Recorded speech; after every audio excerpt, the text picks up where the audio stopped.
It's quite a big occasion, this Mick, for your particular It is, that's area, right. because I understand that you've launched the Willis Financial Institutions 2025 Risk Index. Absolutely right. We're launching the Willis Financial Institutions Risk Index, and we've prepared a report. As we all know, the financial landscape has changed quite a lot over the last 6 or so years, and we wanted to understand what impact that's had on our clients, not just today, but what impact it will continue to have over the next 5 and 10 years.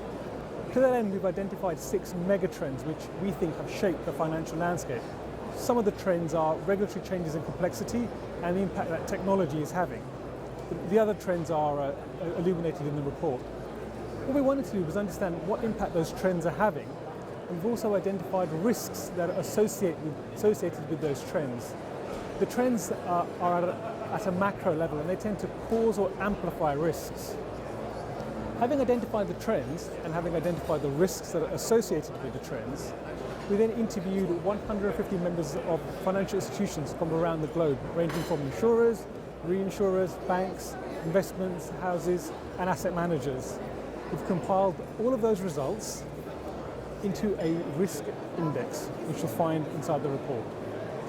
Now, I've taken a look at this report, and it's incredibly detailed. What were the most interesting findings for you that have come out of this research?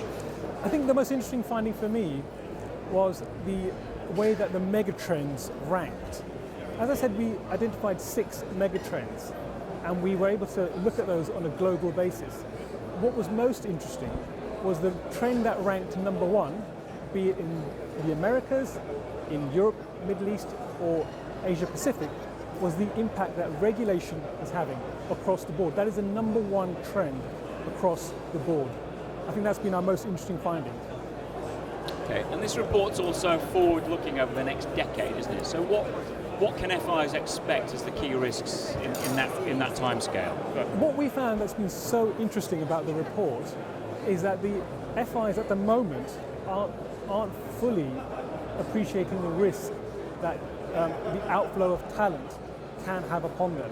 So, for example, we've seen a number of FIs reporting that they're losing senior talent who are leaving highly regulated financial institutions to financial institutions which are lightly regulated. That's one of the key findings of the report, and we think there's going to be an ongoing battle for talent. Second interesting finding is the impact that technology is having.